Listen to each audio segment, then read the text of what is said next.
Ce sont 16 petits chanceux, les éclaireurs comme on les appelle, qui ont été tirés au sort pour cette traversée incroyable. Olivier Lebras est allé à leur rencontre sur donc ce fameux 3-mâts, le Belém. Fin comme un oiseau. Ils sont fiers évidemment, ils ont un petit peu la pression quand même et ils ont surtout de quoi avoir s'occuper. Regardez.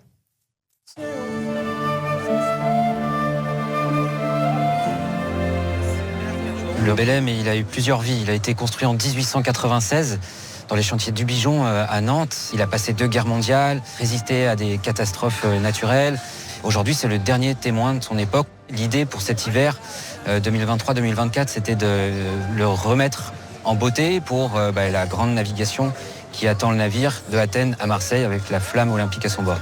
Ça a du sens pour le bateau aussi puisqu'il a été construit en 1896. C'est la même année que les premiers Jeux olympiques modernes. Avec une quinzaine de jeunes à travers la France. En fait, on va être le membre de l'équipage pour accompagner la flamme des Jeux Olympiques. On va s'occuper du bon fonctionnement du navire et vraiment tout. Voilà, Manon et Yacine, on se trouve ici dans ce qu'on appelle la batterie, au milieu du navire, sous le pont principal, sur le faux pont. C'est ici que vous allez prendre tous vos repas. Voilà, donc là, on rentre dans un box où vous allez dormir. Ça me dérange pas du tout de dormir ici, ça fait hôtel capsule. On va être une 60aine de personnes sur le navire pendant la navigation. Et donc vous aurez des tâches attribuées. Vous aurez à faire des services à table, donc mettre la table, débarrasser, aider à la plonge. En plus de ça, on vous proposera des activités à bord, des initiations à clotage. Vous verrez, c'est très intéressant. Ça fait loin Athènes quand même. Hein. Ouais, en vrai... On va traverser la Méditerranée. Ouais, on va passer par des endroits ouf en vrai. On va faire. On va voir plein de dauphins, des baleines.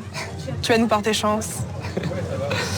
Quand on a appris qu'on était sélectionnés, alors j'y croyais pas au début. C'était vraiment de la surprise et mais est-ce que c'est pas une blague? Est-ce que c'est vrai?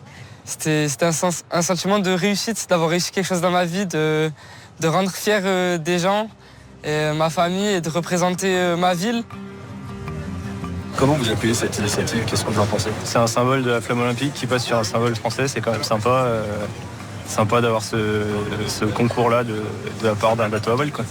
C'est un beau symbole, je trouve. C'est très beau, oui. Que la flamme arrive par la mer. Sur un monument comme ça. Voilà, oui, c'est très beau.